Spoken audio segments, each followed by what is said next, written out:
بجے سے کام شروع کریں گے اور 5 بجے آپ کام ختم کر دیں گے، ہم آپ کو 1000 روپیہ آپ کی مستری کا دیں گے۔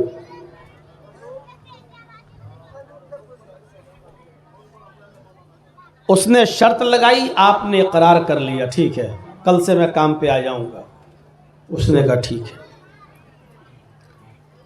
دوسرے دن آپ گئے ہی نہیں اس کام کرنے کے لیے، تیسرے دن بھی آپ اس کے ہاں کام کرنے کے لیے نہیں پہنچے، چوتھے دن بھی آپ اس کے ہاں کام کرنے کے لیے نہیں پہنچے،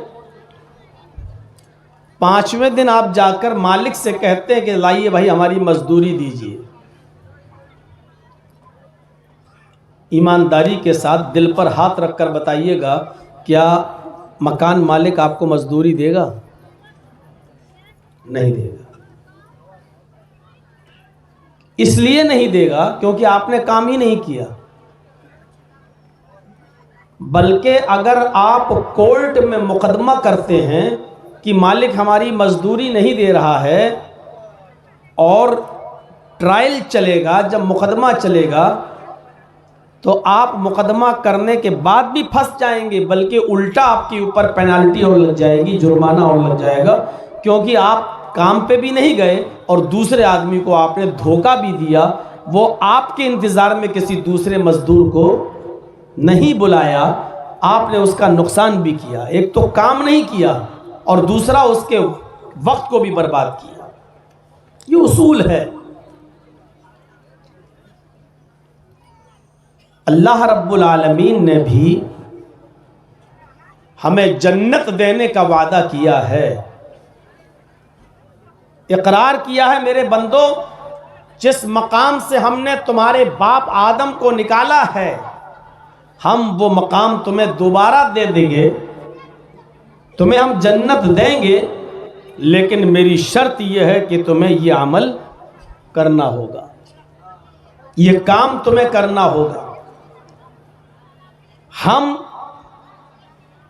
اللہ اور اس کے رسول کی ان شرطوں کو پورا نہ کریں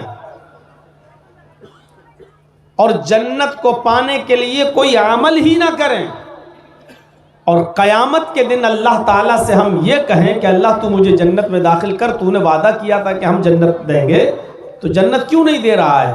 جنت دو۔ تو اس کے جواب میں یہی کہا جائے گا کہ میرے بندو کس بات کی جنت؟ جنت میں جانے کے لیے یہ شرط تھی کہ تم میرے نبی کے بتائے ہوئے قانون کے مطابق اور بتائے ہوئے طریقے کے مطابق تم عمل کرو گے، تم نے عمل ہی نہیں کیا تو جنت کیسی؟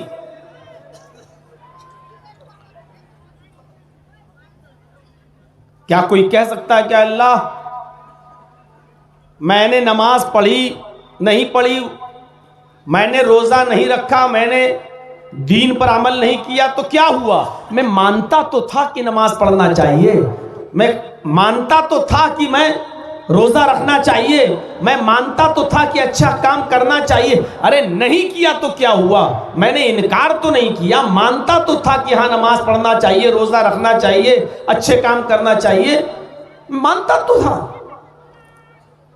کیا آپ کسی مالک سے کہہ سکتے ہو ٹھیک ہے میں نے کام نہیں کیا تو کیا ہوا، لیکن میں نے وعدہ تو کیا تھا کہ کل سے کام پہ آؤں گا، نہیں کیا تو الگ بات ہے، نہیں آیا تو کیا ہوا، لیکن میں نے اقرار تو کیا تھا کل کام کرنے آؤں گا، نہیں آیا الگ بات، لیکن میں مانتا تھا کہ میں نے کہا ہے مجھے مزدوری دو۔ تو کیا آپ کے اقرار اور مزدوری سے آپ کو مکان مالک پیسہ دے دے گا، آپ کو مزدوری دے دے گا؟ آپ لاکھ کہیے اللہ میں تجھے مانتا تھا، تیرے رسول کو مانتا تھا، تیری کتاب کو مانتا تھا، قرآن کو، سب کچھ مانتا تھا، میں نے عمل نہیں کیا تو کیا ہوا؟ مجھے جنت دے۔ جس طرح مالک کے سامنے کام کا اقرار کرنے کے باوجود کام نہ کرنے پر آپ کو مزدوری نہیں دی جائے گی، اسی طریقے سے اللہ کا اقرار اور رسول کا اقرار، قرآن کا اقرار کرنے کے بعد اس کے بتائے ہوئے طریقے پر عمل نہ کرنے کی وجہ سے ہمیں جنت نہیں مل جائے گی۔ ان سلعۃ اللہ غالیہ الا ان سلعۃ اللہ الجنہ، لوگوں اللہ کا سامان بہت مہنگا ہے، لوگوں اللہ کا سامان بہت مہنگا ہے، ان سلعۃ اللہ الغالی، اللہ کا سامان بہت مہنگا ہے، الا ان سلعۃ اللہ الجنہ، وہ مہنگا سامان جو ہے وہ جنت ہے۔ اللہ کے نبی نے کہہ دیا بہت سستی نہیں ہے جنت، بہت مہنگی ہے۔ اور قرآن پڑھیں گے تو قرآن ہمیں یہ بتاتا ہے کہ اللہ نے اپنی جنت کو ہم کو بیچ دیا ہے۔ ان اللہ اشترى من المؤمنین، اللہ نے مومنوں سے سودا کر لیا ہے، بیچ دیا ہے اپنی جنت کو۔ کس چیز کے بدلے میں؟ اپنی جان اور اپنے مال کے بدلے میں۔ ہماری اور آپ کی جانیں اور ہمارے اور آپ کے مال کے بدلے میں اللہ نے ہمیں جنت بیچ دی۔ تم ہمیں اپنی جانیں میری راہ میں دو، تم اپنا مال میری راہ میں خرچ کرو، ہم تمہیں جنت دیں۔ اقرار کافی نہیں ہے، یاد رکھیے گا، صرف کہہ دینا کافی نہیں ہوتا ہے، ہمیں عمل بھی کرنا ہے شرط کے مطابق۔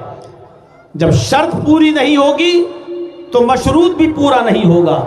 جیسے نماز کے لیے وضو شرط ہے، اگر وضو نہیں ہے تو نماز بھی نہیں ہے، ایسے ہی مالک کے کام کے لیے مزدوری کرنا شرط ہے۔ جب آپ مزدوری کریں گے تو پیسہ ملے گا، مزدوری نہیں کریں گے تو مالک ہمیں اجرت اور مزدوری نہیں دے گا۔ ایسے ہی جب وضو ہوگا تو نماز ہوگی، وضو نہیں تو نماز بھی نہیں۔ ہمارا عمل ہوگا تو جنت ملے گی اور عمل نہیں ہوگا تو جنت بھی نہیں ملے گی۔ اتنے آرام کے ساتھ بیٹھے رہنا اور یہ امید لگا لینا کہ ہم کو بہت آسانی کے ساتھ جنت ملے گی، تو یہ ہمارا وہم ہے۔ سلیمان تیمی کا انتقال کا وقت آیا، ایک تابعی گزرے ہیں، سلیمان تیمی کے انتقال کا وقت آیا تو وہ رونے لگے۔ لوگوں نے پوچھا سلیمان کس لیے رو رہے ہو؟ اس بیماری میں کوئی بچتا نہیں ہے، شاید موت کے ڈر سے تم رو رہے ہو۔ ارے مرنا تو ایک دن سب کو ہے۔ سلیمان تیمی کہتے ہیں کہ میں موت کے ڈر سے نہیں بلکہ سزا کے ڈر سے رو رہا ہوں۔ موت تو برحق ہے، وہ تو آنی ہی ہے، مرنا تو ہے ہی، میں موت سے نہیں ڈر رہا ہوں۔ موت تو برحق ہے، سب کو آنی ہے، مجھے موت کا ڈر نہیں ہے۔ مجھے مرنے سے پہلے ایک گناہ جو مجھ سے ہو گیا تھا 25 سال پہلے، وہ گناہ یاد کر کے میں رو رہا ہوں، وہ گناہ میں یاد کر کے روتا ہوں۔ فرمایا کیا گناہ ہوا؟ سلیمان تیمی نے جو جواب دیا وہ ہمارے معاشرے اور سوسائٹی کے لیے بہت اہم ہے۔ سلیمان تیمی نے کہا کہ مجھ سے 25 سال پہلے جو خطا ہوئی تھی، جو غلطی ہوئی تھی، وہ خطا اور غلطی یہ ہوئی تھی کہ میں نے ایک بدعتی سے سلام کر لیا تھا۔ کون سا بڑا گناہ تھا؟ ہم اور آپ سوچیں تو سلام کرنا تو آپ کہیں گے اچھی چیز ہے، السلام علیکم، یہ تو اچھی چیز ہے۔ وہ کہہ رہے ہیں کہ میں نے ایک بدعتی کو سلام کر لیا تھا، ایک مرجیہ کو یا قدریہ سے جو تقدیر کا انکار کرتے ہیں، میں نے ایسے بدعتی سے سلام کر لیا تھا۔ میں رو رہا ہوں اس بات پر کہ قیامت کے دن جب اللہ کے سامنے حاضر ہوں گے اور حساب و کتاب ہوگا، سوال و جواب ہوگا، تو کہیں ہماری گرفت نہ ہو، اللہ مجھ سے پوچھ نہ لے کہ تو نے بدعتی کو سلام کیوں کیا تھا، کیونکہ سلام کرنے سے اس کی عزت ہوئی ہے۔ بھئی آپ کسی کو سلام کر رہے ہیں تو یہ اس کی عزت ہے، اس کی عزت ہے، اس کی توقیر ہے۔ تو بدعتی کی عزت کرنے سے اسلام نے منع کیا ہے، بدعتی کو سلام کرنے سے حدیث میں منع آیا، بدعتی کو اپنے گھر میں ٹھہرانے سے اسلام نے منع کیا ہے، بدعتی کی عزت کرنے سے اسلام نے منع کیا ہے۔ لعنت اللہ علی من آب محدثا، اللہ کی لعنت تو اس آدمی پر جو کسی بدعتی کو اپنے گھر میں پناہ دے، کسی بدعتی کو اپنے گھر میں ٹھہرائے۔ اللہ کی لعنت ہو شخص پر جو کسی بدعتی کو سلام کرے. بدعتی کو سلام کرنے پر نبی اکرم نے لعنت بھیجی ہے، اور میں نے 25 سال پہلے ایک بدعتی سے سلام کر لیا تھا. سوچیے آپ کتنا احساس تھا ان کو. پوری زندگی عمل نماز اور روزے میں گزری ہے، پھر بھی یقین نہیں ہے کہ ہم جنت میں جائیں گے. ہماری تو پوری زندگی گناہوں میں گزری ہے، پھر بھی یقین کے ساتھ بیٹھے ہیں اللہ مہربان جنت دے گا. ان کی پوری زندگی نیک عمل میں گزری، اور کہہ رہے ہیں انتقال کے وقت رو رہے ہیں کہ اللہ کہیں سوال جواب نہ کر لے کیونکہ ایک بدعتی کو سلام کر لیا تھا. کتنا احساس تھا. اپنے گناہوں کا خیال رکھتے تھے. کتنے گناہ ہوئے؟ کہہ رہے 25 سال سے بس ایک ہی گناہ ہوا. ہم نے تو صبح سے لے کے شام تک کتنے گناہ کیے ہوں گے، آج ہی ایک دن میں وہ ہمیں یاد نہیں ہوں گے. ان کی پوری زندگی نیکیوں میں گزری، ایک گناہ ہوا تو رو رہے ہیں. کہیں اللہ ایسا نہ ہو کہ جنت چھین لے ہم سے. اور ہماری تو پوری زندگی گناہوں میں گزر رہی ہے، اور ہم اطمینان سے بیٹھے ہیں کہ ہمیں جنت ملے گی. ہم ہنستے ہیں. کتنے لوگ اس مجمع میں ایسے ہوں گے کہ جن کے ماں نہیں ہوگی، کسی کا باپ نہیں ہوگا، کسی کا بھائی نہیں ہوگا. کبھی آپ نے سوچا ہے کہ آج ہم ہنس رہے ہیں اور اس وقت میرے باپ کی روح کے ساتھ کیا ہو رہا ہوگا؟ کبھی آپ نے سوچا ہے آپ ہنس رہے ہیں، نماز چھوڑ رہے ہیں، روزہ چھوڑ رہے ہیں، اس وقت آپ کی ماں کی روح کے ساتھ کیا ہو رہا ہوگا؟ غور کرو. جب کوئی بچہ، جب کوئی لڑکا اپنے باپ کے لیے، ماں کے لیے دعا کرتا ہے، باپ مر گیا تو اس کے لیے دعا کرتا ہے کہ اللہم اغفر لہ وارحمہ وعافہ واعف عنہ واکرم نزلہ ووسع مدخلہ واغسلہ بالماء والثلج والبرد. اور ماں ہے تو اس کے لیے یہ دعا کرتا ہے اللہم اغفر لہا ورحمہا وعافہا واعف عنہا واکرم نزلہا ووسع مدخلہا واغسلہا بالماء والثلج والبرد. جب یہ دعا اوپر جاتی ہے، فرشتے اس دعا کو لے کے جاتے ہیں، اس کی روح کے درجات کو بلند کیا جاتا ہے، اس آدمی کو عزت دی جاتی ہے، اس کے لیے ایک الگ مقام تیار کیا جاتا ہے، اس کے درجات کو بلند کیا جاتا ہے. تو وہ پوچھتا ہے فرشتوں سے، آئے فرشتوں آج میرے درجات کو بلند کرنے کی وجہ کیا ہے؟ آج مجھے میری عزت و توقیر کی وجہ کیا ہے؟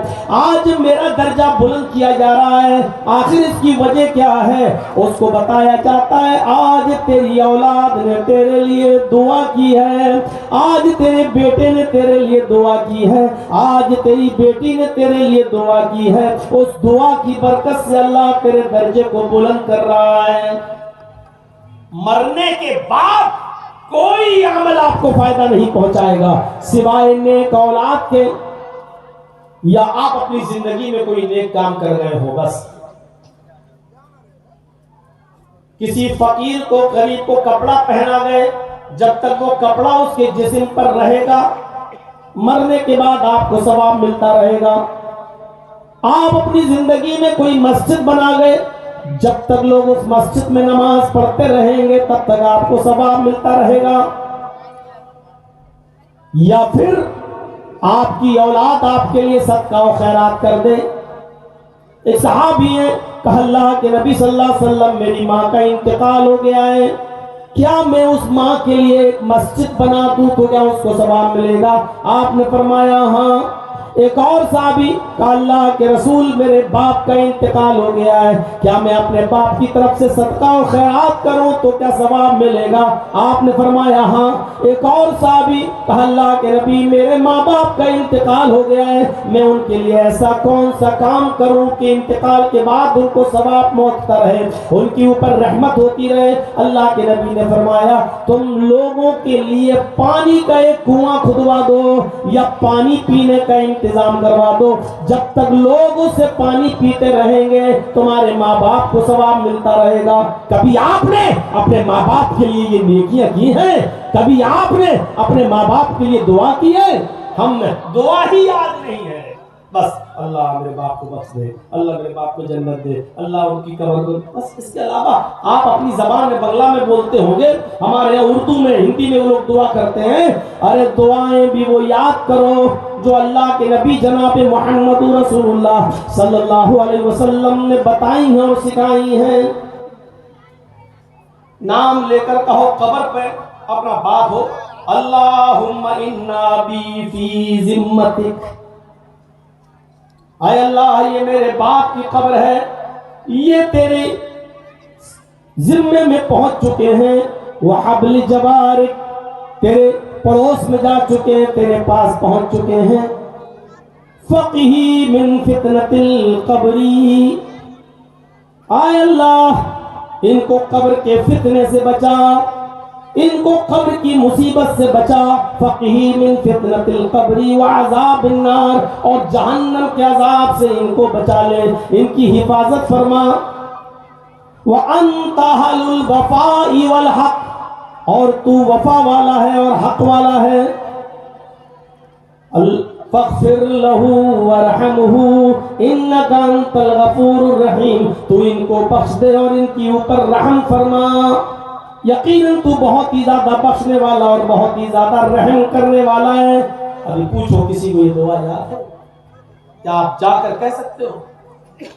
یاد رکھیے گا، قبرستان میں مردے کو دفن کرنے کے بعد وہاں پر اجتماعی طور پر سب کے ساتھ ہاتھ اٹھانا غلط ہے. اجتماعیت کے ساتھ ہاتھ اٹھا کر دعا کرنا بدعت ہے. آپ ایسا نہیں کر سکتے، جائز نہیں ہے. لیکن اگر آپ کے باپ کا یا ماں کا انتقال ہو گیا، ان کو دفن کر دیا گیا، اب آپ کبھی کبھی اپنے ماں باپ کی قبر پہ اکیلے جاتے ہیں تو وہاں آپ دونوں ہاتھ اٹھا کر، اکیلے ہیں تنہا ہیں تو آپ دونوں ہاتھ اٹھا کر دعا کر سکتے ہیں. مسلم شریف کی حدیث ہے کہ اللہ کے نبی جب اکیلے میں گئے اور جنت البقیع میں گئے، بقیع الغرقد میں گئے، تو آپ نے اہل بقیع کے لیے اپنے دونوں ہاتھوں کو اٹھا کر دعا کی ہے. قبرستان میں آپ نے دعا کی ہے. اجتماعیت کے ساتھ تمام لوگوں کی موجودگی میں دونوں ہاتھ اٹھا کر دعا نہیں کی جا سکتی، یہ بدعت ہے. لیکن اکیلے جب آپ اپنے ماں باپ کی قبر پہ جائیں تو ہاتھ اٹھا کر دعا کر سکتے ہیں، اس میں کوئی حرج نہیں ہے. مسئلے یاد رکھیے گا، یہ چھوٹے چھوٹے مسئلے ان کو ذہن میں رکھیے گا. تو میرے پیارے ساتھیوں، کیا آپ اپنے ماں باپ کے لیے دعا کر سکتے ہیں؟ دعا یاد ہے؟ اللہم انہو عبدک وابن امتک، قبر کے پاس کھڑے ہو کر اے اللہ یہ یعنی میرا باپ یا میری ماں. اب یہ بھی سوچنا پڑے گا، باپ ہے تو انہو، ماں ہے تو انہا. یہ اب جملے 1-1.5-2 گھنٹے کی تقریر میں آپ کو یہ سب کو نہیں بتایا جا سکتا، یہ تو ہمیں اور آپ کو خود ہی یاد کرنا پڑے گا. اللہم انہو عبدک وابن امتک احتاج الی رحمتک، اے اللہ یہ میرا باپ ہے، تیرا بندہ ہے، وابن امتک تیری باندی کا بیٹا ہے، احتاج الی رحمتک تیری رحمت کا محتاج ہو گیا ہے، اصبح فقیرا تیری رحمت کا محتاج ہو گیا ہے، دنیا چھوڑ کر چلا گیا ہے. وَأَنْتَ غَنِيٌّ عَنْ عَذَابِهِ، اور تو اس کو عذاب دینے سے بے نیاز ہے، چاہے تو عذاب دے بھی سکتا ہے، نہیں بھی دے سکتا ہے. اے اللہ تو ان کو عذاب دینے سے بے نیاز ہے. ان کان محسنا فزد فی احسانہ، اے اللہ اگر یہ نیک تھے، مر گئے، ہمیں تو نہیں معلوم ان کی عبادتیں قبول ہوئی کہ نہیں ہوئی، نماز پڑھتے تھے لیکن قبول ہوئی کہ نہیں ہوئی، روزہ رکھتے تھے لیکن ہمیں نہیں معلوم کہ ان کا روزہ تو نے قبول کیا یا نہیں کیا. ان کان محسنا فزد فی احسانہ، اگر وہ نیک تھے تو ان کی نیکیوں میں اضافہ فرما، اگر وہ دیندار تھے تو ان کی نیکیوں میں اضافہ فرما. وان کان مسیئا فتجاوز عنہ، اگر وہ خطا کار تھے، گناہ گار تھے تو ان کے گناہوں کو بخش دے، ان کی خطاؤں کو معاف کر دے. یہ دعا ایمانداری کے ساتھ بتائیے کہ کتنے لوگوں کو یاد ہے، کتنے لوگ ان دعاؤں کو کرتے ہیں. چاہیے اور اپنے باپ کی قبر پر ہاتھ اٹھا کر، ماں کی قبر ہو، ہاتھ اٹھا کر آپ اکیلے دعا کریے، اللہم اغفر لہ وارحمہ، اللہم نور قبرہ، اللہم وسع قبرہ، اللہم فرشہ فراش الجنہ، اللہم افتح لہ بابا من ابواب الجنہ، اللہم نور قبرہ، اللہم اجعل قبرہ روضۃ من ریاض الجنہ۔ یہ دعائیں ہیں۔ اے اللہ ان کی قبر کو نور سے بھر دے، اللہم نور قبرہ، اے اللہ ان کی قبر کو نور سے بھر دے، اللہم وسع مدخلہ، اے اللہ ان کی قبر کو کشادہ کر دے، چوڑا کر دے، اللہم افرشہ فراش الجنہ، اللہ ان کے لیے قبر میں جنت کا بچھونا بچھا دے، اللہم افتح لہ بابا من ابواب الجنہ، اللہ جنت کے دروازوں میں سے کوئی دروازہ ان کے لیے کھول دے، اللہم اجعل قبرہ روضۃ من ریاض الجنہ، اللہ ان کی قبر کو جنت کی کیاریوں میں سے کوئی کیاری، جنت کا باغیچہ بنا دے، جنت کا باغ بنا دے، جیسے باغ میں ٹھنڈی ٹھنڈی ہوا آتی ہے، ان کی قبر میں بھی جنت کی ٹھنڈی ٹھنڈی ہوائیں بھیجنے والا بھیج دے۔ غور کرو اپنے ماں باپ کے لیے، اگر آپ یہ دعائیں نہیں کر سکتے ہو تو پھر کیا کر سکتے ہو؟ ہمیں اور آپ کو سب کو جانا ہے، ہم اپنے ماں باپ کے لیے دعا نہیں کر رہے ہیں تو ہماری اولاد ہمارے لیے دعا کرے گی۔ کل ایک تقریر میں نے کہا تھا، کل کی تقریر میں ایک لڑکا اپنے باپ کو گھسیٹتے ہوئے چوراہے پر لایا، اس کا باپ کہتا بس بیٹا اس سے آگے مت گھسیٹنا۔ بیٹے نے کہا کیوں؟ بس میں بول رہا ہوں کہ بس اس سے زیادہ مت گھسیٹنا۔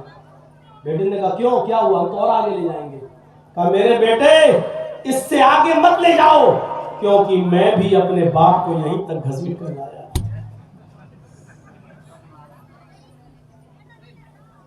چاہتا ہے مذاق مت اڑائیے ایک دوسرے کا۔ ایک نوجوان لڑکا جوانی کے جوش میں بوڑھی عورت کو دیکھتا ہے، 80 85 90 سال کی وہ بوڑھی عورت، اس کی کمر کمان کی طرح جھک گئی، رکوع کی حالت ہو گئی، اس کی لاٹھی لے کے چل رہی ہے، جھک گئی اس کی کمر۔ لڑکے نے مذاق کرتے ہوئے کہا اماں یہ کمان کتنے میں خریدی ہے؟ کمر جھکی ہے۔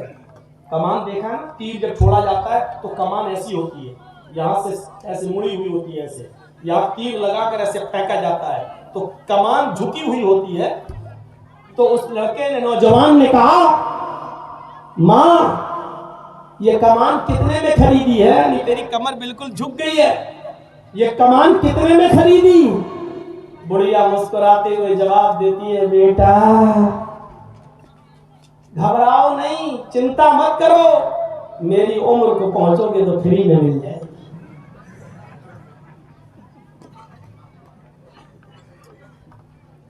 گھبراؤ نہیں بیٹا، میری عمر کو پہنچو گے تو فری میں مل جائے گی۔ راستہ یہی ہے۔ آج تم دوسروں کا مذاق اڑا رہے ہو، کل تمہارا بھی مذاق اڑایا جائے گا۔ آج اپنے ماں باپ کو ستا رہے ہو، تمہاری اولاد تمہیں ستائے گی۔ باپ کے لیے یہ کہا ہی نہیں جا سکتا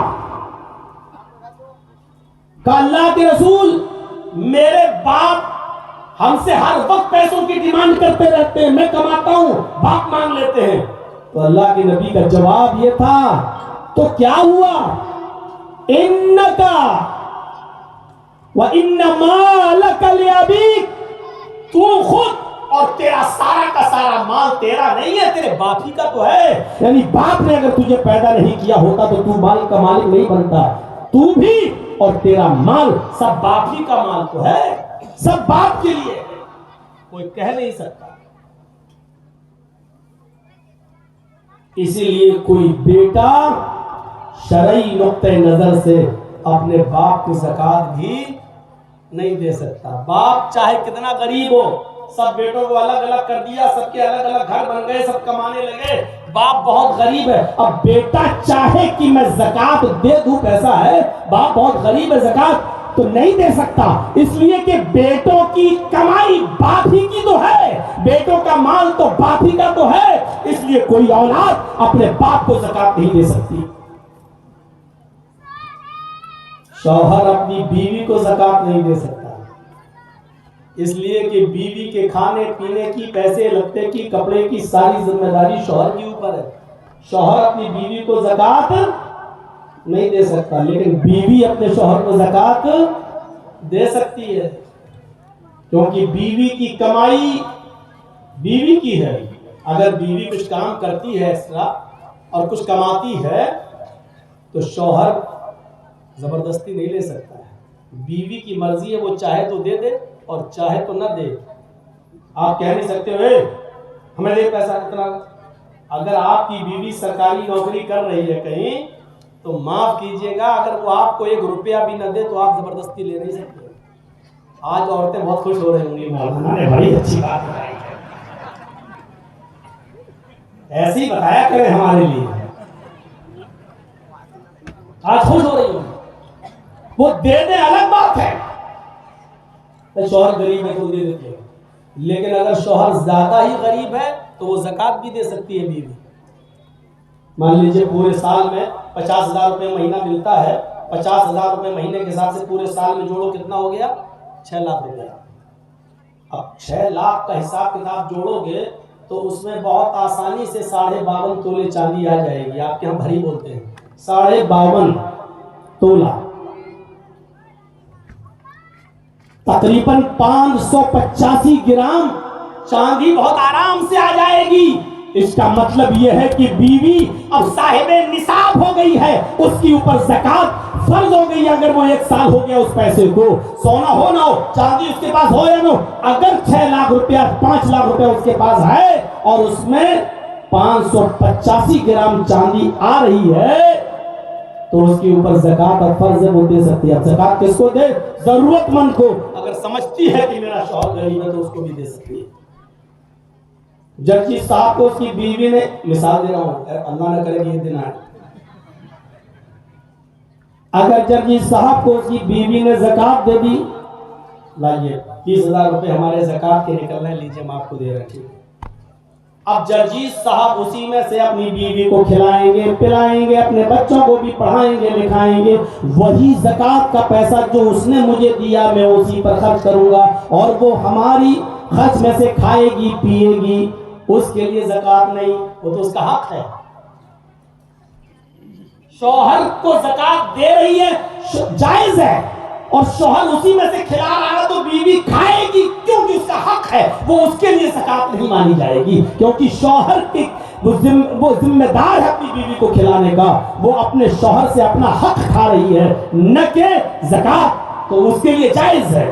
میرے پیارے ساتھیوں، اور یہ اس کے لیے زکات کی رقم نہیں مانی جائے گی، زکات تو شوہر کو دی ہے، لیکن وہ جو کھا رہی ہے وہ شوہر کا مال کھا رہی ہے، نہ کہ زکات۔ یہ ذہن میں رکھیے۔ دیکھیے کہاں میں بہت گیا، بات کچھ اور کرنا تھی، نکل گیا ادھر۔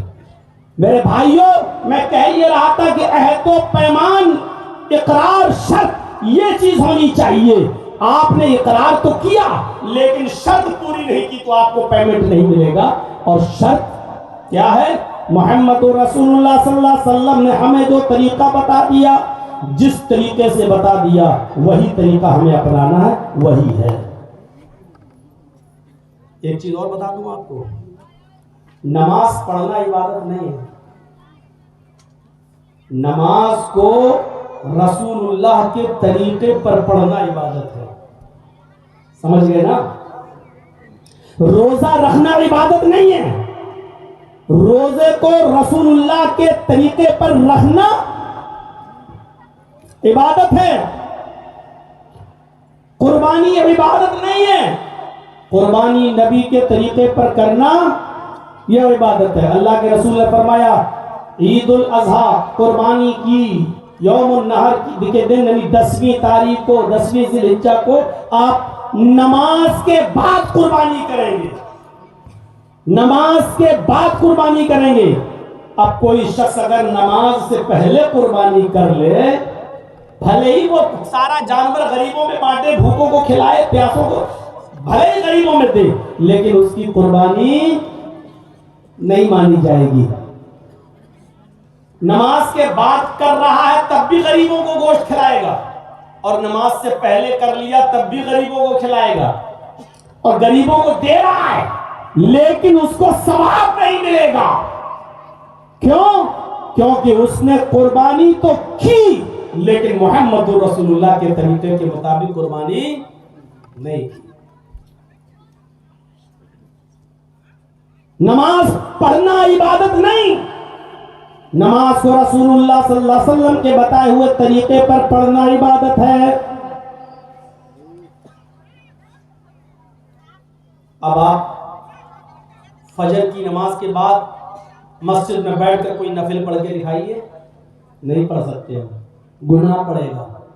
عصر کی نماز کے بعد کوئی نماز پڑھ کے دکھائیے, نہیں پڑھ سکتے نفل, گناہ پڑے گا. دیکھیے نماز پڑھنا تو ثواب ہے, پھر گناہ کیوں پڑ رہا ہے؟ اس لیے گناہ پڑ رہا ہے کیونکہ آپ نماز اب رسول اللہ کے بتائے ہوئے طریقے کے مطابق نہیں پڑھ رہے ہیں. اللہ کے نبی نے فجر کے بعد اور عصر کے بعد نماز نفل پڑھنے سے منع کیا ہے اور کہا اس وقت میں جو نماز پڑھے گا وہ شیطان کو سجدہ کرے گا. یعنی اب یہ سجدہ اللہ کے لیے نہیں بلکہ شیطان کو سجدہ ہو رہا ہے. اب آپ اندازہ لگائیے, نماز تو پڑھ رہا ہے لیکن نبی کے طریقے پر نہیں پڑھ رہا ہے, اس لیے اسے گناہ پڑے گا. فجر کی نماز 11 بجے پڑھ کے دکھا دیجیے, نہیں پڑھ سکتے. کیوں؟ فجر ہی کی نماز ایسی ہے جو وقت سے پہلے ہو ہی نہیں سکتی.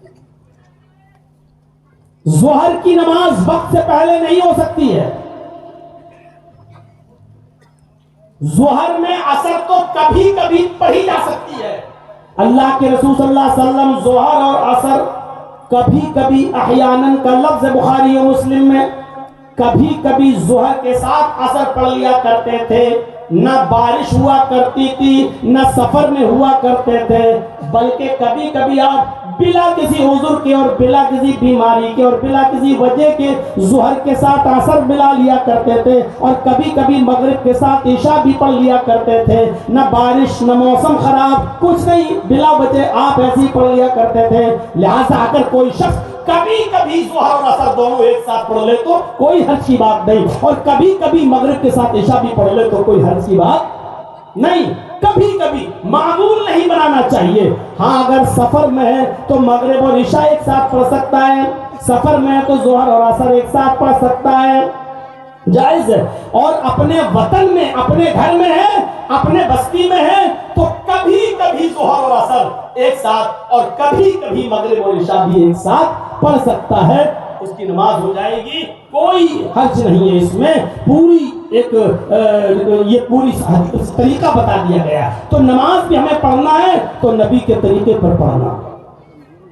آپ نے کلمے کے ذریعے اپنی بیوی کو اپنے اوپر حلال کیا ہے, لیکن یہ بیوی کلمے کے ذریعے حلال تو ہو گئی ہے لیکن یہ ہر وقت آپ کے لیے حلال نہیں ہے.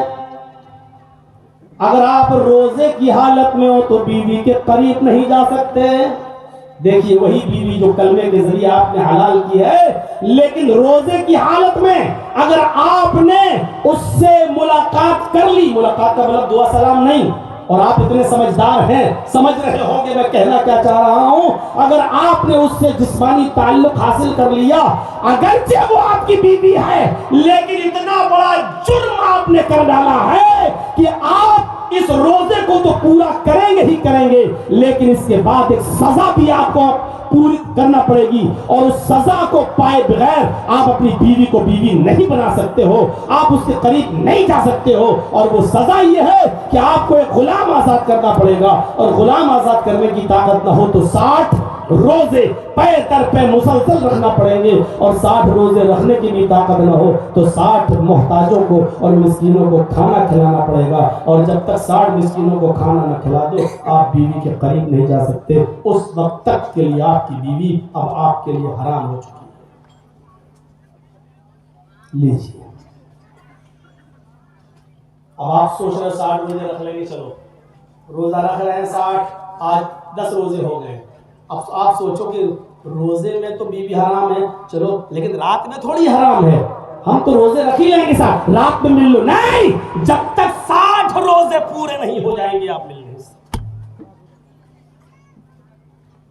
قبل ان یتماسا، اس کو چھونے سے پہلے 60 روزے رکھو، چھونے سے پہلے 60 مسکینوں کو کھانا کھلاؤ۔ ان تینوں میں سے، تینوں نہیں، ایک پورا کرنا ہے، یا تو غلام خرید کے آزاد کرو، اب آج کل تو غلاموں کا زمانہ ہے نہیں، تو 60 روزے رکھو۔ اب یہ بھی نہیں کہ 60 روزے رکھیں کہ 60 مسکینوں کو کھانا کھلا دے جو تمہارا دل کرے، نہیں، پہلے 60 روزے رکھو، اگر یہ طاقت نہ ہو تو۔ وہ ایک صحابی آئے تھے نا اللہ کے رسول کے پاس، حلق تو یا رسول اللہ میں تو برباد ہو گیا۔ آپ نے کہا کیا ہوا؟ کہ اللہ کے رسول روزے کی حالت میں بیوی سے مل لیا۔ آپ نے کہا یہ تم نے کیا کیا؟ کہ اللہ کے رسول اب کیا ہونا چاہیے؟ آپ نے کہا کہ ہونا کیا چاہیے، اب تو آپشن ہی 3 ہیں، جاؤ غلام آزاد کرو۔ کہنے لگا اللہ کے رسول پوری زندگی دوسرے کی غلامی کرتے ہوئے ہو گئی، میں کہاں سے آزاد کروں؟ میں تو خود دوسرے کا غلام رہا ہوں، اتنا کہاں پیسہ ہمارے پاس؟ تو آپ نے کہا پھر 60 روزے رکھو۔ کہنے لگا پتلا دبلا کمزور آدمی 60 روزے کہاں سے رکھ لوں گا میں، وہ بھی مسلسل کنٹینیو ریگولر نہیں رکھ پاؤں گا۔ ایک روزے کا تو یہ حال ہے، صبر نہیں کر پایا، بیوی سے مل لیا، آپ کہہ رہے 60 روزے میں تو نہیں رکھ پاؤں گا۔ آپ نے کہا اچھا 60 مسکینوں کو کھانا کھلا دو۔ کہنے لگا اللہ کے رسول کتنے؟ کہا 60۔ کہا آپ کو میری حالت نہیں معلوم۔ کہا کیا حالت ہے؟ کہا صبح کھاتا ہوں تو شام کو بھوکا سوتا ہوں، اور شام کو اگر کھا لیتا ہوں تو صبح بھوکا اٹھتا ہوں۔ ہمارے گھر میں ہمارے بیوی بچوں کو تو دونوں ٹائم نصیب نہیں ہو رہا ہے، اور آپ کہہ رہے ہیں 60 مسکینوں کو کھانا کھلاؤ۔ کہاں سے کھلاؤں؟ نہیں ہے میرے پاس۔ آپ نے کہا رے بھائی 3 ہی آپشن ہیں، چوتھا کوئی آپشن ہی نہیں ہے۔ تو کہا اللہ کے رسول جب نہیں ہے 60 مسکینوں کو کھانا کھلانے کی طاقت تو کیا کروں؟ آپ نے کہا رک جاؤ، ظہر کی اذان کا وقت ہوا، حضرت بلال نے اذان دی، تمام صحابہ نماز پڑھی ظہر کی۔ اللہ کے نبی نے کہا اپنے بھائی کے لیے چندہ کرو، تمہارے پاس جو کچھ بھی ہو دے دو، یہ بیچارہ روزے کی حالت میں اپنی بیوی سے مل لیا ہے، اس کو مسکینوں کو کھانا کھلانا ہے، اس کی مدد کرو۔ اب چندہ ہونا شروع ہو گیا اس کے لیے، کوئی 10 کھجور لایا، کوئی 5 کھجور لایا، 10 15 20 کلو کھجوروں کا ٹوکرا بھر گیا تھوڑی دیر میں۔ آپ نے کہا اچھا ہوگا۔ آپ نے وہ ٹوکرا اٹھایا کھجوروں کا اور اس غریب آدمی کو کہا لو۔ اس نے کہا کیا کروں؟ کہا اپنے گاؤں میں جاؤ، اپنے قبیلے میں جاؤ، اپنے خاندان میں جاؤ، اور یہ جتنی بھی کھجوریں اپنے علاقے کے غریبوں میں کھلا دو، اپنے علاقے کے غریبوں کو دے دو، انہیں کا پیٹ بھر دو، ان کو کھلا دو، اور جاؤ تمہارا کفارہ ادا ہو جائے گا، تمہاری بیوی تمہارے لیے حلال ہو جائے گی۔ کہنے لگا اس ٹوکرے کو کس کو دوں؟ آپ نے کہا سنا نہیں، اپنے گاؤں میں قبیلے میں غریبوں میں بانٹ دو۔ کہنے لگا اللہ کے رسول اللہ کی قسم میرے پورے گاؤں میں، میرے پورے خاندان میں مجھ سے زیادہ غریب کوئی ہے ہی نہیں۔ نہ چاہتے ہوئے بھی ہنسی نکل رہی اللہ کے رسول صلی اللہ علیہ وسلم کے چہرے پر۔ آپ نے کہا اچھا تو پھر جا تو ہی کھا لے، اپنے بچوں کو کھلا، اور تیری بیوی تیرے لیے حلال ہو جائے گی۔ سنجیدگی ہے اسلام کے اندر، حل ہے اسلام کے اندر۔ کسی بھی چیز کو آپ مشکل بنا رہے ہیں تو آپ اپنے لیے بنا رہے ہیں مشکل، اسلام میں مشکل نہیں ہے۔ آج آپ پیسے والے کیوں نہیں آ رہے حج کرنے؟ مولانا صاحب 3 بیٹیاں ہیں، ابھی ان کی شادی کرنا باقی ہے۔ اگر تینوں شادیوں کی شادی کرنے کے، تینوں بیٹیوں کی شادی کرنے کے چکر میں تو رک گیا اور صاحب استطاعت ہے، پیسہ ہے تیرے پاس، حج کرنے جا سکتا ہے، لیکن اس لیے رک گیا ہے کہ ہماری بیٹی کی شادی ہو جائے تب جائیں گے۔ بیٹی کی شادی کے لیے تو رک گیا اور حج کرنے سے پہلے تجھے موت آ گئی، تو حدیث ہے اللہ کے نبی کا فرمان ہے مات علی المجوسیہ، ایسا آدمی مجوسیت پر مرا، اسلام پر نہیں، آگ کا پجاری ہو کر مرا۔ اب آپ کہو کہ پھر بیٹیوں کی شادی چھوڑ دیں مولانا، تو بیٹیوں کی شادی تو کبھی بھی کر سکتے ہو۔ کہا نہیں مولانا صاحب، ایک بیٹی کی شادی میں کتنے لاکھ کا خرچہ ہوتا ہے، یہ خرچہ تو تم نے اپنے اوپر خود مول لیا ہے، اسلام نے نہیں بتایا۔ میں نے شاید یہی کہیں کسی جلسے میں کہا تھا، شاید محلدار پاڑا میں کہا تھا کہ 150 200 250 آدمیوں کی بارات کیوں آتی ہے، اور آ رہی ہے تو آئے لڑکیوں والوں تم ان کو کھانا کیوں کھلا رہے ہو؟ جس لڑکی کے گھر پہ 250 300 200 آدمیوں کی بارات آئے، اس لڑکی کے باپ کو چاہیے کہ ایک ایک گلاس پانی پلا کے نکاح کر کے لڑکی کی رخصتی کر کے بھگا دیں ان سب کو. کوئی ضرورت نہیں ان کو چکن اور مٹن کھلانے کی. کیوں کھلا رہے ہو؟ شریعت نے کہا ہے کہ لڑکی کا باپ کھلائے. نہیں، تم کیوں کھانے کے لیے پہنچ گئے لڑکی کے پاس، لڑکی کے گھر؟ کوئی کہے کہ نہیں 400 آدمی آئیں گے، مولانا جرجیز کہے گا 500 لاؤ، ایک ایک گلاس پانی پلاؤں گا، وہ بھی منرل واٹر نہیں، ہینڈ پائپ کا، وہ بھی کنویں کا، وہ بھی سرکاری نل کا پانی. کیونکہ شریعت نے منرل واٹر 10 روپے کی بوتل بھی لڑکی کے ماں باپ کو حق نہیں دیا ہے کہ وہ کسی کو دے. یہی باتیں تو بری لگتی ہیں بڑے بڑے چودھریوں کو، سرمایہ داروں کو، مالداروں کو. یہ مولوی کیا بول رہا ہے؟ کتنے مولوی بیٹھے ہیں اسٹیج پر اور ہزاروں لاکھوں 25 سال سے پروگرام کر رہا ہوں، کوئی ایک اٹھے اور کہہ دے اور بتا دے کہ اللہ کے رسول کی کسی حدیث میں آیا ہے کہ لڑکی والے لڑکے والوں کی طرف سے آئے ہوئے باراتیوں کو کچھ کھلائیں؟ نہیں.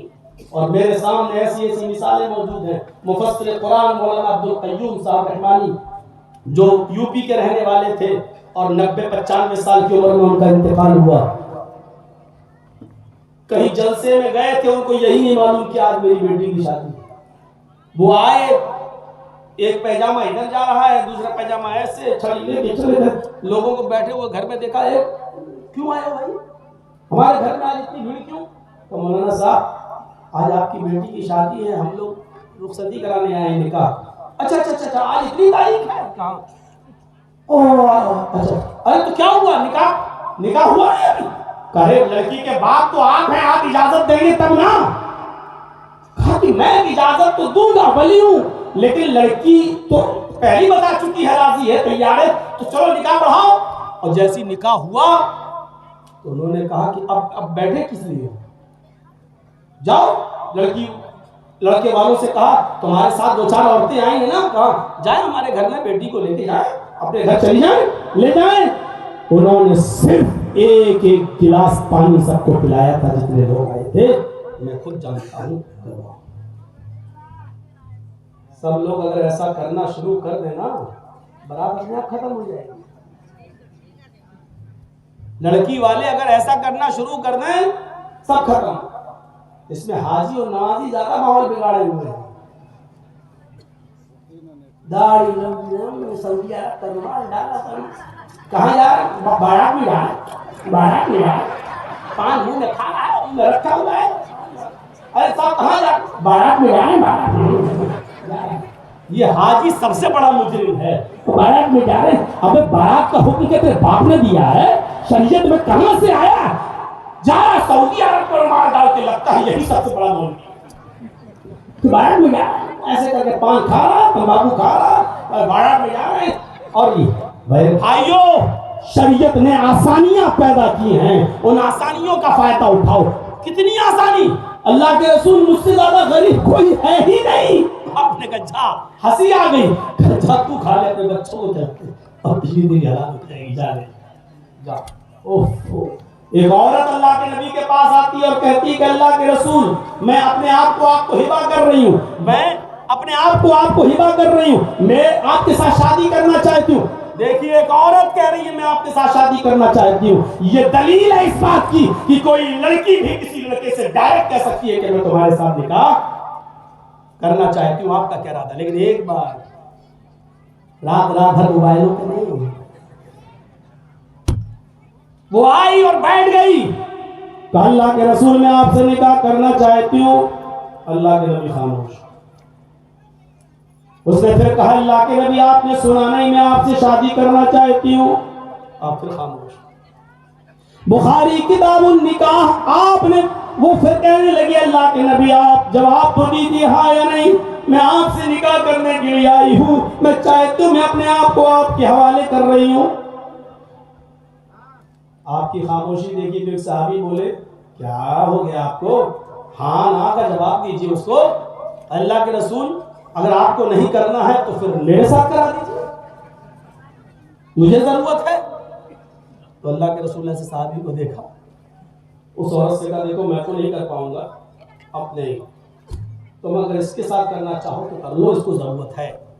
تو کہا ٹھیک ہے، اگر آپ نہیں، پہلے تو میں آپ کے لیے ہوں، اگر آپ نہیں کرنا چاہتے تو ان کے ساتھ کریں۔ کہا ٹھیک ہے۔ اور اس صحابی کو بلایا جا، جو چیز میں، جو شرط ہے دیکھیے وہ کیا، آپ نے کہا مہر کیا دو گے؟ مہر کیا دو گے؟ آپ کیا مہر بولتے ہیں؟ وہ مہر کتنا ہے؟ ابھی مہر تو وہ ہوتی ہے جو لگائی جاتی ہے، وہ مہر نہیں ہوتا ہے۔ پوچھا مہر کیا دو گے اپنی بیوی کو، ہونے والی کو؟ تو کہتا اللہ کے نبی وہ تو کچھ نہیں ہے میرے پاس۔ سوچو، مہر دینے کے لیے کچھ نہیں ہو، کہہ رہا شادی کرا دو۔ آسانی دیکھیے اسلام کے اندر۔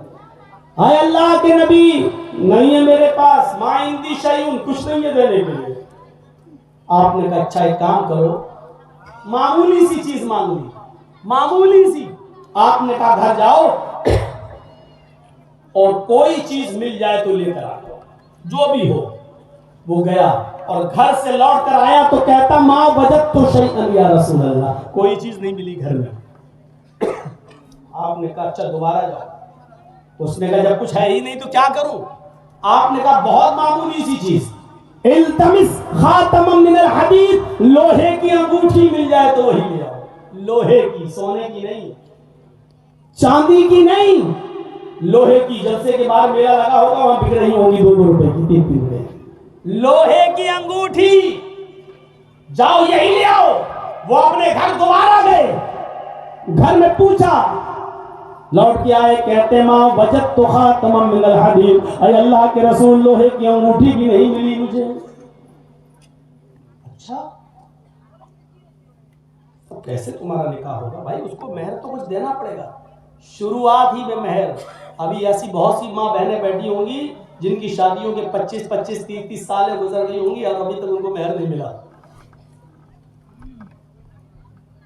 یا بغیر مہر کے شادی نہیں ہو رہی ہے، اور پتہ نہیں کون سے آپ کے علاقے کے ملا مولوی ہیں جو نکاح پڑھا بھی دیتے ہیں۔ میں نے آج تک کوئی نکاح ایسا نہیں پڑھایا جب تک کہ اسی دن مہر نہ لے کر اور گواہوں کے ذریعے اس مہر کو لڑکی کے ہاتھ تک نہیں پہنچا دیا۔ میں نے آج تک ایسا کوئی نکاح نہیں پڑھایا۔ یا یہ کہ ایسے لوگ ملے ہیں ہم کو، لڑکے کہنے لگے مولانا صاحب مہر میں دوں گا لیکن آپ کے ہاتھ میں نہ دے کر، رخصتی ہوگی، میری بیوی میرے گھر آئے گی، ہم اپنے ہاتھ سے دے دیں گے، آج ہی دے دیں گے۔ ٹھیک ہے، یہ بھی طریقہ صحیح ہے۔ اس نے کہا، ہم نے کہا ٹھیک ہے۔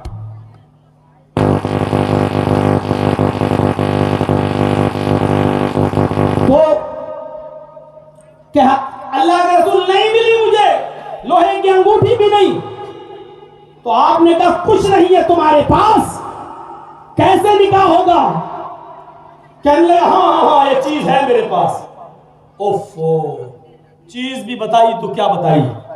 کہنے لگا عندی ازار یا رسول اللہ، ایک لنگی ہے میرے پاس۔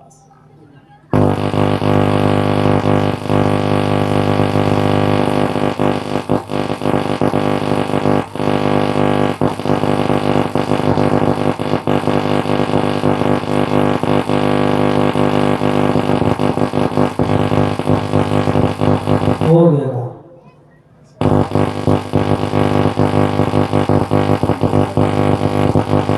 تو جنازہ اس کا ہی پڑھنا پڑے گا مائک۔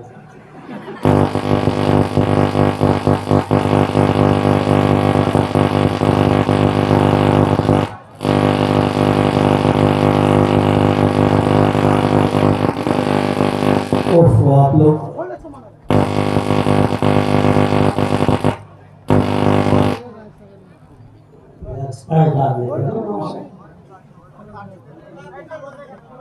چلیے چلیے، اس سے کام چل رہا تو چلائیے۔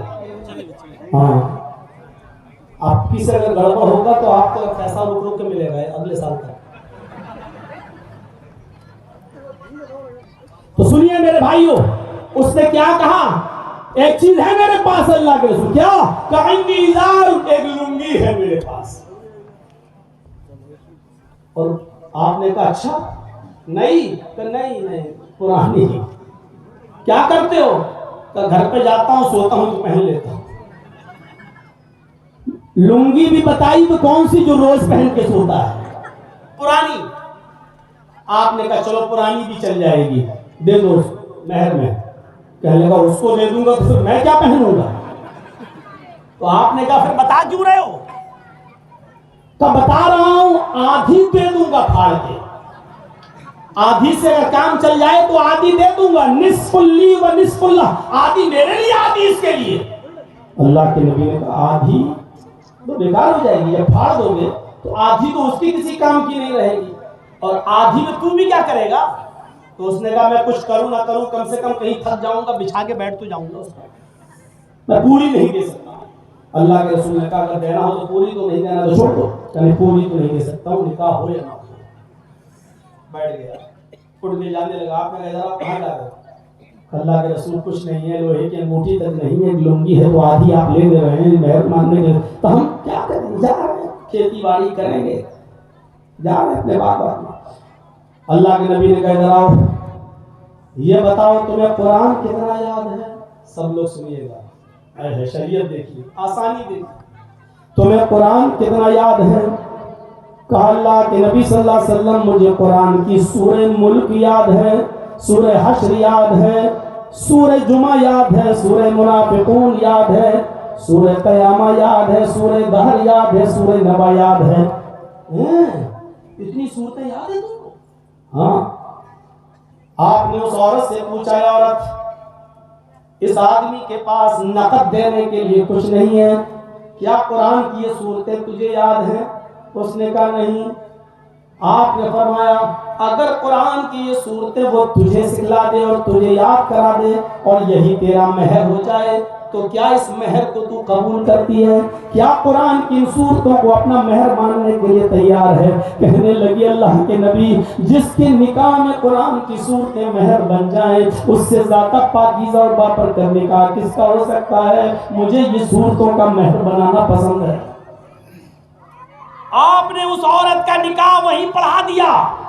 سنو, جس عورت کے ماں باپ نہ ہو, جس عورت کا بھائی نہ ہو, چچا نہ ہو, کوئی نہ ہو اس دنیا میں, تو نکاح پڑھانے والا قاضی ہی اس کا ولی بنے گا.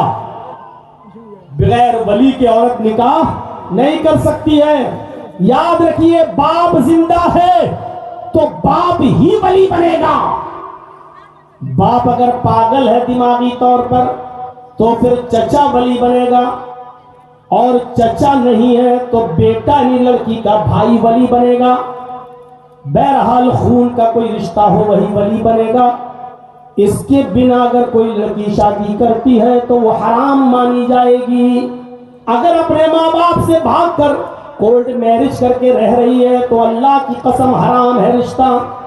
اپنے گھر سے بھاگ کر دوسرے محلے میں چلی گئی اور دوسرے محلے کی مسجد کا امام نے لڑکے کا نکاح پڑھا دیا, 1,00,000 مرتبہ بھی نکاح پڑھائے, اگر لڑکی کے باپ کی, بھائی کی یا چچا کی اجازت نہیں ہے تو نکاح 1,00,000 بار بھی پڑھا دیا جائے تب بھی وہ حرام مانا جائے گا. جتنے دن وہ ملے گی اپنے ہسبینڈ سے وہ زناکاری ہوگی, اور جو بچے پیدا ہوں گے وہ سارے کے سارے ناجائز بچے کہلائیں گے. بچوں کے پیدا ہونے کے بعد ان بچوں کو اپنے باپ کی وراثت سے حق نہیں ملے گا, اس لیے کہ جب وہ باپ نکاح ہی حلال نہیں, جب بچے ہی جائز نہیں تو اپنے باپ کی وراثت میں حق بھی نہیں رکھتے ہیں, حق بھی ان کو نہیں ملے گا. بہت لمبی داستان ہے, اگر ایک مسئلے کو چھیڑ دیا تو 2 گھنٹے اسی میں لگ جائیں گے حل کراتے ہوئے میرے بھائیوں. اس لیے ہم مسئلوں سے بچتے ہوئے اصلی بات پہ آ رہے ہیں. اس لیے سماج کی لڑکیاں سن لیں, اگر یہ قدم اٹھاتی ہو اور دوسرے محلے میں کوئی آدمی بزرگ حاجی صاحب میں میری بیٹی بن جاؤ, تیرے منہ سے کہہ رہے ایسے بیٹی ہو جائے گی تیری. دوسرے محلے میں گئے, وہاں کے ایک حاجی صاحب کھڑے ہوئے کہنے لگے چلو تمہارے باپ نے نہیں بیٹھنے تو میں تمہارا باپ ہوں, ہاں اجازت ہے نکاح پڑھا دو. تیرے کہنے سے ہو جائے گا, یہ حرام ہی رہے گا. اور مولوی جرجیس جیسا کوئی بیٹھ جائے الحمدللہ نحمدہ ونستعینہ ونستغفرہ 1,00,000 مرتبہ بھی دعا پڑھ دے, یا ایھا الذین آمنوا اتقوا اللہ حق تقاتہ اور یا ایھا الناس اتقوا ربکم الذی خلقکم من نفس واحدہ یا ایھا الذین آمنوا اتقوا اللہ وقولوا قولا سدیدا. 1,00,000 مرتبہ بھی اگر آیتیں پڑھ دیں گے تب بھی حرام رہے گا, رشتہ حلال نہیں ہو سکتا. معمولی چیز سمجھ رکھیے. اللہ کے نبی نے نکاح پڑھا دیا اور خود اس کے ولی بن گئے. اس لیے کہ اس کا باپ نہیں تھا. ہاں ایک اور لڑکی ہے جو غیر مسلم ہے, اسلام لے آئی ہے اور اس کے ماں باپ نے اس کو گھر سے نکال دیا ہے. اس کے باپ تو ہیں, ماں تو ہے, بھائی تو ہے, چچا تو ہے, لیکن وہ اپنے گھر میں نہیں جا سکتی ہے اور اسلام کو چھوڑ بھی نہیں سکتی ہے. اب وہ کسی مسلم لڑکے سے شادی کرنا چاہ رہی ہے. ایسی صورت میں نکاح پڑھانے والا قاضی اس کا ولی بنے گا اور کہے گا کہ ہاں میں اجازت دے رہا ہوں, میں نکاح پڑھا رہا ہوں اور میں اس کا ولی ہوں. اس لیے کہ اب اس کے ماں باپ اس کا ولی بن نہیں سکتے اور یہ اسلام چھوڑ نہیں سکتی, اس لیے نکاح پڑھانے والا قاضی ولی بنے گا اور وہی اس کا نکاح پڑھا کر اس کی رخصتی بھی کر دے گا. یہ جائز ہے, یہ شرعاً ٹھیک ہے. تو میرے پیارے ساتھیوں, لیکن جس کا باپ ہے مسلم لڑکی اور باپ ہے, بھائی ہے, چچا ہے, اور وہ بھاگ گئی ہے اور دوسرے علاقے میں جا کر وہاں کسی کو اپنا باپ بنا کر شادی کرنا چاہتی ہے, تو لاکھ کو گواہی دے اس کا نکاح جائز نہیں ہوگا, لاکھ مولانا کلمہ پڑھ لے اس کا نکاح جائز نہیں ہوگا. یہ اسلام کے اندر سنجیدگی ہے کہ اس کا نکاح ہو گیا اور وہ چلی گئی. قرآن کی صورتوں کو مہر بنا دیا گیا ہے. یہ سنجیدگی دیکھیے, نہ بارات آئی, نہ ہلدی ملی گئی, نہ ابٹنا ملا گیا, نہ سالیاں آئیں اپنے جیجا کے ہاتھ میں انگوٹھی پہنانے کے لیے, نہ دیکھنے کا کوئی رسم و رواج چلا, نہ ادھر سے چور آئے نہ ادھر سے ڈاکو. چور ڈاکو سمجھ رہے نا, بار بار نہیں بتاؤں گا. تو میرے بھائیوں کچھ پتہ نہیں چلا اور رشتہ ہو گیا, رشتہ ہو گیا, شادی ہو گئی. اندازہ لگائیے یہ سنجیدگی ہے اور اتنی سادگی کے ساتھ نکاح ہو جانے کے بعد بھی میرے بھائیوں آج 1400 سال کے بعد اس شادی کا تذکرہ ہو رہا ہے. آج اس شادی کا تذکرہ ہو رہا ہے. ابھی آپ نے اس تذکرہ سنا, اڈانی اور امبانی ہیں, وہ اس کا جو لڑکے کا نکاح ہوا, شادی ہوئی, ہزاروں کروڑ روپیہ, ہزاروں لاکھوں نہیں, ہزاروں کروڑ روپیہ شادی پہ خرچ ہوا. دنیا کی سب سے مہنگی شادی, اڈانی کے لڑکے کی سب سے مہنگی شادی, لیکن 10 دن چرچے چلے, 20 دن چرچے چلے, 1 مہینہ چرچا چلا, اس کے بعد اس شادی کو لوگ بھول گئے, چرچے ختم.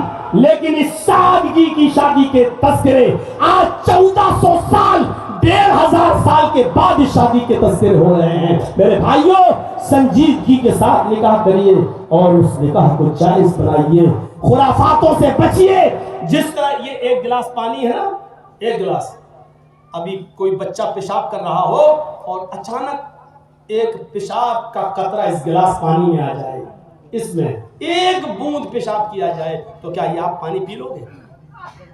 پھینک دو گے. ارے گلاس چھوڑو, پوری بالٹی ہے ڈول, 1 پیشاب کی بوند اس میں چلی جائے اور آپ کی نظر پڑ جائے تو آپ اس پانی کو پھینک دیں گے. کیوں؟ 1 پیشاب کے قطرے نے پوری بالٹی پانی کو ناپاک کر دیا ہے. اب آپ اس کو پینا گوارا نہیں کریں گے. شادی سنت رسول ہے, یہ پاکیزہ رشتہ ہے. ایک بھی شیطانی حرکت اس پورے پاک صاف اور شفاف ماحول کو گندا کر دیتی ہے. ایک بھی ڈی جے بج گیا, ایک بھی شادی میں گانا بج گیا, تو اب شک ہے کہ وہ رشتہ حلال مانا جائے گا. کس بنیاد پہ کہو گے کہ لڑکا اور لڑکی جائز حلال ہے, جب تم نے کام ہی اس میں حرام کیا ہے تو اس رشتے کو حلال کا نام کیسے دے سکتے ہو؟ مسلم شریف کی روایت تو یہ ہے ان يمتثل به, گانا گانے والا, گانا سننے والا, ان دونوں سے بہتر ہے وہ آدمی جو اپنی لیٹرین کر کے خود کھا جائے. اپنی لیٹرین, اپنی گندگی کرتا ہے اور چاٹ جائے, کھا جائے, یہ بہتر ہے. اللہ کے رسول کہتے ہیں میری نظر میں, لیکن وہ بہتر نہیں ہے جو گندے گانے گائے اور سنے. لو جاؤ یوٹیوب کھول کے انسٹاگرام دیکھو اور ماں اللہ کی لڑکیوں کا ناچ اور گانا سنو, انسٹاگرام پہ ان کے ڈانس دیکھو, سروں سے اترے ہوئے دوپٹے دیکھو. یہ شادی کو پاکیزہ ماحول دیجیے, پاکیزہ ماحول.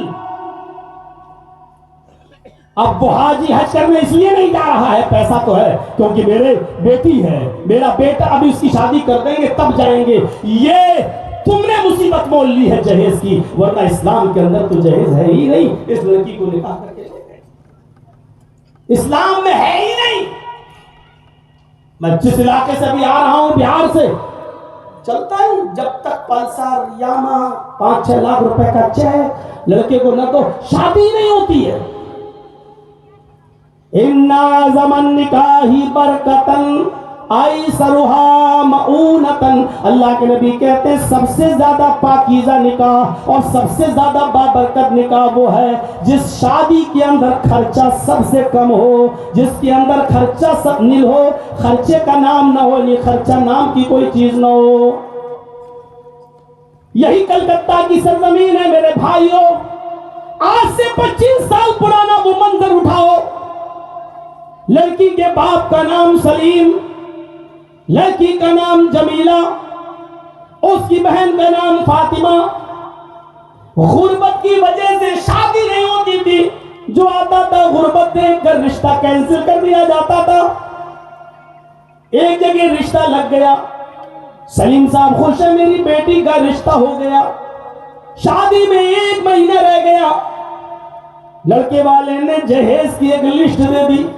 سلیم صاحب کی آنکھوں میں آنسو آ گئے کہ میں اتنی جہیز کی اوقات نہیں ہے میری دینے کی. رشتہ ٹوٹ گیا اور اس لڑکے کا رشتہ ایک ایسی لڑکی کے ساتھ ہو گیا جو سرکاری نوکری کرتی تھی.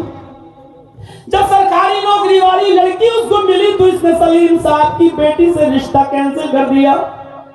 سلیم صاحب کی آنکھوں میں آنسو آ گئے, روتے رہے. لیکن ایک اور رشتہ 2-3 مہینے کے بعد مل گیا. اس نے یہ شرط لگا دی کہ مجھے 1 روپیہ بھی نہیں چاہیے, جو کپڑے پہنے ہوگی اسی کپڑے میں تم ودا کر دینا, مجھے 1 روپیہ بھی نہیں چاہیے, بغیر جہیز کی شادی ہم کریں گے اور شادی سنت رسول کے مطابق ہوگی. سلیم صاحب نے کہا ٹھیک ہے, پھر 1 مہینے کا ٹائم دو. ادھر سے لڑکے نے کہا جب شادی سنتی کے مطابق کرنا ہے, مجھے آپ سے کچھ لینا نہیں ہے اور مجھے بھی کچھ دینا نہیں ہے, تو 1 مہینہ کیوں, میں کل آ رہا ہوں اور کل ہی ودا کر دیجئے, رخصت کر دیجئے اور میں آپ کی بیٹی کو لے کر چلا ہوں. وہ لڑکا پہنچ جاتا ہے, نکاح ہو جاتا ہے. ولی کی ضرورت لڑکے کو نہیں پڑتی ہے, لڑکی کو پڑتی ہے. لڑکے کا ماں باپ کا اجازت دینا ضروری نہیں ہے, کیونکہ لڑکا خود کفیل ہے, کھلانے پلانے کا ذمہ دار لڑکا ہے. لڑکے کو اپنے ماں باپ سے اجازت کی ضرورت نہیں ہے شریعت کے اندر. ہاں, لڑکی بغیر ماں باپ کی اجازت کے نکاح نہیں کر سکتی ہے. من نکحت من غیر اذن ولیہا فنکاحہا باطل فنکاحہا باطل فنکاحہا باطل. جس لڑکی نے اپنے باپ کی اجازت کے بغیر, اپنے سرپرست و ولی کی اجازت کی بغیر نکاح کیا, وہ نکاح باطل ہے, وہ نکاح باطل ہے, وہ نکاح باطل ہے. لڑکا لڑکی میں غلط تعلق قائم ہو گیا شادی سے پہلے, اور لڑکی کسی طریقے سے حاملہ ہو گئی. سماج کے چودھری مل کے پنچایت بٹھاتے ہیں, اتنا لمبا چوڑا جرمانہ لگاتے ہیں. میرے بھائیوں کی جرمانہ کے ڈر سے کہ اتنا تو دے نہیں پائیں گے تو چلو لڑکا لڑکی کی شادی کرا دیں. سن لیجئے, جو لڑکی شادی سے پہلے حاملہ ہو چکی ہے, جس کا حمل ٹھہرا ہے, حمل ٹھہرنے کے بعد اس لڑکی کا نکاح اس لڑکے سے بھی نہیں ہو سکتا ہے جب تک کہ وہ بچہ پیدا نہ ہو جائے, جب تک کہ وضع حمل نہ ہو جائے. بھلے ہی اسی کے ساتھ کیوں نہ نکاح کرو جس کا حمل ہے, جب تک وہ بچہ پیدا نہ ہو جائے اس لڑکی کا نکاح جائز نہیں ہے اور اس لڑکے کا نکاح بھی جائز نہیں ہے. ہاں, کرتے ہیں بہت سے لوگ, چل رہا ہے کٹیہار اور بہار تو بھرا پڑا ایسے کیسوں سے. لڑکی حاملہ ہو گئی, اب لڑکی کے ماں باپ نے کہا تم نے میری بیٹی کی عزت پامال کر دی, اب تم نکاح کرو. اور کرائے کی ٹٹو مولوی کتنا ہے, اپنی جماعت میں کتنے مولوی ہیں جو نکاح پڑھا دیتے ہیں کہ چلو تیرا حمل تو ہی اس کو رکھ. میرے بھائیوں, شادی سے پہلے جو حمل ٹھہرا ہے وہ حرام ہے. اب تمہارے نکاح سے حلال نہیں ہو جائے گا, کیونکہ لڑکی ہی جب حلال نہیں تو بچہ کیسے حلال ہے. شادی اب ہوئی ہے تو بچہ تو شادی سے پہلے کا ٹھہرا ہوا ہے, نکاح تو تیرا اب ہوا ہے تو اس بچے کو حلال کیسے کہا جائے گا؟ وہ بچہ جب پیدا ہوگا تو بھلے ہی تو اس کا باپ کیوں نہ بن جا، بھلے ہی اس کے اور ماں سے نکاح کیوں نہ کر لے، لیکن وہ بچہ اپنے باپ کی وراثت میں حق نہیں پائے گا۔ کیوں؟ اس لیے کہ وہ اس کا بچہ نکاح حلالی بچہ نہیں ہے۔ بہت سے قانون ہیں، ہم اس طرف ابھی نہیں جانا چاہتے ہیں۔ میرے پیارے ساتھیوں، ایک اشارے کے طور پر میں نے یہ بات آپ کے سامنے کر دی۔ سماج کے لوگوں بچو، آپ اس لڑکی کا شادی اس لڑکے سے حمل کی حالت میں نہیں کرا سکتے ہو جس کا حمل ٹھہر گیا، بھلے ہی اسی کا ہو، نکاح بھی اسی کے ساتھ ہو رہا ہو، لیکن چونکہ حمل ٹھہر گیا اور حالت حمل میں نکاح نہیں ہے، جب تک کہ حمل وضع نہ ہو جائے اور حمل کو جب پیدا نہ ہو جائے جب تک بچہ۔ اب بچہ پیدا ہو گیا، اب لڑکا، وہی لڑکا اس لڑکی سے شادی کر سکتا ہے، لیکن یہ بچہ اس کے باوجود بھی حلال نہیں مانا جائے گا۔ شرعاً تو اس بچے کو اس کے باپ کا نام بھی نہیں، بن لکھا جاتا نا، بن فلاں سنوف میں اس کا نام بھی نہیں لکھا جائے گا، شرعاً یہی ہے، لیکن سماج میں چل رہا ہے اب تو اس کو باپ بیٹے کا نام بھی دینا پڑتا ہے۔ اب سوال یہ ہے کہ ججی صاحب اگر اس کو باپ کا نام یہ نہ دیں تو پھر وہ اپنا باپ کس کو ڈھونڈے گا؟ یہ ایک الگ مسئلہ ہے، اور اس پر اگر ہم نے بحث چھیڑ دی تو بہت لمبی بحث چھڑ جائے گی۔ میرے بھائیو آگے بڑھیے، میں کہنا یہ چاہ رہا تھا کہ من نکحت من غیر اذن ولیہ، جس عورت نے نکاح کیا اپنے سرپرست کی اجازت کے بغیر وہ نکاح باطل ہے۔ سلیم صاحب کے پاس وہ لڑکا آ گیا، نکاح ہو گیا، وہ اپنے ماں باپ بھی لایا تھا لیکن ماں باپ فرضی تھے، اس نے بھوپال سے اپنے ایک بوڑھے کو پیسہ دیا، ایک عورت کو پیسہ دیا، میاں بیوی دونوں بوڑھے، اور پیسہ دے کر ماں باپ بنا کر لے آیا۔ اس کے بعد وہ نکاح کے بعد اس لڑکی کو لے گیا جس کا نام جمیلہ تھا، اس لڑکی کو لے جاتا ہے، بھوپال اترنے والے یہ بوڑھے لوگ اتر جاتے ہیں اور لڑکی کو اپنے ساتھ حیدرآباد لے جاتا ہے۔ 3 دن اس لڑکے نے اس لڑکی کو اپنے پاس رکھا اور 3 دن کے بعد حیدرآباد کی ایک 5 اسٹار ہوٹل میں اس لڑکی کو 20,000 روپے میں نیلام کر دیتا ہے۔ 20,000 روپے میں بیچ دیا اس لڑکی کو اور بھاگ گیا۔ وہ روتی رہی، وہ چیختی رہی، جو لڑکا اس کے پاس آتا ہوٹل کے مالک کو پیسہ دے کر وہ اس کے سامنے ہاتھ جوڑتی رہی، گڑ گڑاتی تھی کہ میں ایسی نہیں ہوں، میرے ساتھ دھوکا ہوا ہے، لیکن جس نے پیسہ خرچ کیا وہ کیوں چھوڑے گا؟ مالک الگ مارتا تھا۔ اسی حال میں کئی دن گزر گئے، پتہ نہیں کسی لڑکے کو اس کے اوپر رحم آ گیا، جب اس نے ہاتھ پیر جوڑے تو کہنے لگا تم گھبراؤ نہیں، تم پریشان لگتی ہو، تم مجھے اپنی پوری داستان بتاؤ۔ اس نے رو رو کر اپنی داستان سنائی، اس نے کہا میں تیرا بھائی ہوں، مارو گولی، جو پیسے میرے مالک کے پاس گئے ہیں جانے دو، بتاؤ میں تمہارے گھر کیا خبر پہنچاؤں؟ اس لڑکی نے کہا تم ادھر منہ کر کے لیٹ جاؤ، میں ایک لیٹر لکھتی ہوں اور اس لیٹر کو میرے گھر پہنچا دینا۔ اس نے ایک لیٹر لکھا، پڑھی لکھی تھی، اور لیٹر لکھنے کے بعد اس نے اس لیٹر کو چپکا دیا اور اس لڑکے کو رات میں ہی دے دیا کہ تم چلے جاؤ اور سنو یہ لیٹر میرے گھر میرے باپ کے ہاتھ میں دینا، اور تمہیں قسم دیتی ہوں، اللہ کا واسطہ دیتی ہوں، اس لیٹر کو تم پڑھنا نہیں۔ اس نے کہا یہ تمہاری امانت ہے، میں کیوں پڑھوں گا؟ اس نے اس لیٹر کو پکڑا، رات ہی میں وہ نکل گیا، اور جو ٹرین کلکتہ سے حیدرآباد سے کلکتہ آنے والی تھی اسی ٹرین میں بیٹھ جاتا ہے۔ 2 دن کے بعد وہ کلکتہ اترتا ہے، ایڈریس اس کو لڑکی دے چکی تھی، وہ ایڈریس کے مطابق آتا ہے اور گھر تلاش کر کے سلیم کے گھر پہنچ جاتا ہے، دروازے کو دستک دیتا ہے، سلیم صاحب دروازہ کھولتے ہیں، دروازے پر اجنبی آدمی کو دیکھتے ہیں، کہا کہ مجھے تمہاری بیٹی جمیلہ نے بھیجا ہے اور یہ لیٹر تمہیں دیا ہے۔ باپ کے چہرے پر مسکراہٹ آ گئی، میری بیٹی کا پہلا لیٹر آیا ہے۔ اس نے لڑکے کو اندر بلایا اور یہ خبر جب گھر کے لوگوں کو پتہ چلی تو آس پاس کی سہیلیاں بھی آ گئیں، کہنے لگی لیٹر پڑھ کے سناؤ، جمیلہ کیا بتا رہی ہے، اس کی خیریت کیسی ہے، خوش تو ہے، ذرا بتاؤ تو صحیح، جانے کے بعد بھول گئی ہمیں۔ باپ نے لیٹر کھولا ماں اس قبیلہ کی اسی کے پاس بیٹھی ہوئی ہے اور چھوٹی بہن فاطمہ بھی بیٹھی ہوئی ہے، محلے کی سہیلیاں بھی بیٹھی ہوئی ہیں، یہاں لیٹر پڑا جا رہا ہے۔ پیارے ابو جان السلام علیکم، امید کہ آپ خیریت سے ہوں گے۔ میری خیریت اللہ کے حوالے۔ ابو جان آپ نے میرا رشتہ کر دیا ہے ایک لڑکے سے جو حیدرآباد کا رہنے والا ہے، آپ سمجھ رہے ہوں گے کہ وہ فرشتہ ہے، لیکن میں کیسے سمجھاؤں کہ وہ فرشتہ نہیں، پرلے درجے کا شیطان ہے۔ ابو جان اس نے 3 دن مجھے اپنے پاس رکھا اور اس کے بعد اس نے مجھے 20,000 روپے میں نیلام کر دیا، 20,000 روپے میں بیچ دیا۔